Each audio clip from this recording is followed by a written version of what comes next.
మనము 3 రకాలైన మనుషులు ఉంటారని చెప్పాను. There are 3 kinds of people. They are number 1, they are not born again. They are called natural people. వాళ్ళు అసలు రక్షణ పొందని వాళ్ళు. There are 3 kinds of people in this world. Number 1, they are natural people. That means they are not born again. వాళ్ళు రక్షణ పొందలేదు. Number 2, they are born again but they are carnally minded people. వారు రక్షణ పొందారు కానీ వారి మనస్సు ఆత్మ సంబంధమైన విషయాల మీద ఉండదు, లోక సంబంధమైన విషయాల మీద ఉంటుంది. దానిని ఇంగ్లీష్ లో కార్నల్ మైండ్ అంటారు, తెలుగులో శరీరానుసారమైన మనస్సు అంటారు. So they are carnally minded people.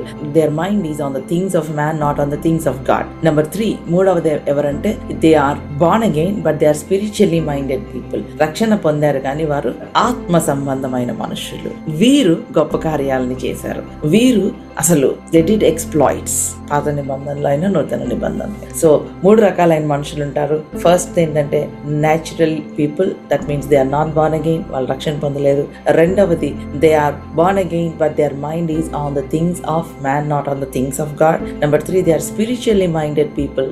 Their mind is on the things of God. The best example is Peter. Pethuru గురించి మనం చూసాం. పేతురు, ఇదిగో నేను ఎవరు అనుకుంటున్నారు అంటే నీవు క్రీస్తువి, నీవు మెస్సయ్యావి అన్నాడు. అంటే అప్పుడు యేసయ్య ఏమన్నారు, wow Peter, you are rock Peter, నీవు రాక్. నీకు ఇది మనిషి చెప్పలేదు, నీకు తండ్రి వలన మాత్రమే రివీల్ చేయబడింది, రక్తమాంసముల వలన నీకు చెప్పబడలేదు. Flesh and blood did not reveal, this is revealed by the father. అప్పుడే వండర్ఫుల్ రెవల్యూషన్ వచ్చింది పీటర్ కి, అవునా? కానీ ఆ నెక్స్ట్ మినిట్ ఏమైపోయాడు, ఫెయిల్ అయ్యాడు. ఆ నెక్స్ట్ మినిట్ పీటర్ ఫెయిల్ అయ్యాడు. ఎందుకు ఫెయిల్ అయ్యాడు? పీటర్ యేసు ప్రభు శిలువ మరణానికి వెళ్తున్నానంటే అంత గొప్ప రెవల్యూషన్ ఉన్న వ్యక్తి ఏం చేశాడంటే, Lord don't go to the cross, సిల్వకి వెళ్ళడానికి వీల్లేదన్నాడు. యేసయ్య వచ్చింది ఎందుకు? సిల్వకి వెళ్ళడానికి. అంత గొప్ప రెవల్యూషన్ ఉన్న వ్యక్తి వెంటనే డిస్ట్రాక్ట్ అయిపోయాడు, నువ్వు వెళ్ళడానికి వీల్లేదన్నాడు. అప్పుడు యేసయ్య ఏమన్నాడు, సాతానా నా వెనక్కి పో అంటే అప్పుడే నువ్వు రాక్ అన్నాడు యేసయ్య. మళ్ళీ సాతానా నువ్వు వెనక్కి పో అని చెప్పినప్పుడు నీవు మనుష్య సంగతులను ఆలోచిస్తున్నావు కానీ నీవు దేవుని సంగతులను ఆలోచించట్లేదు, అందుకే నీవు అభ్యంతరకరంగా ఉన్నావు. మై గాడ్, అది అసలు చాలా భయంకరమైన మాట. నీవు అభ్యంతర కారణంగా ఉన్నావు పేతురు. You are not considering the things of God, you are considering the things of man. You are stumbling block to మీ.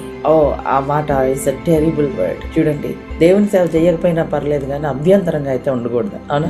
అభ్యంతర కారణంగా ఉండడం అనేది అది చాలా భయంకరమైన విషయం. ఎందుకు అంత గొప్ప రెవల్యూషన్ ఉన్న వ్యక్తి అభ్యంతరకరంగా ఎందుకు మారాడు? How can he become a stumbling block to Jesus? Because ఏమన్నట్టు తెలుసా, you do not have in mind the things of God but the things of man. అంటే నీవు దేవుని సంగతులను నీ మనసులో పెట్టుకోలేదు, లోక సంగతులు, మనుష్య సంగతులను పెట్టుకున్నావు, నీవు అభ్యంతరకరంగా ఉన్నావు.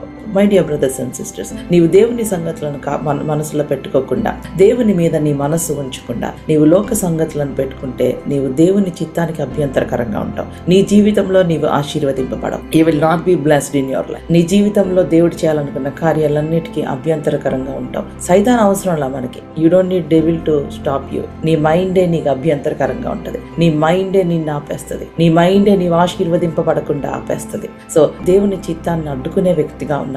దేవుని చిత్తం నీ జీవితంలో సఫలమయ్యేటట్లుగా ఉన్నావా?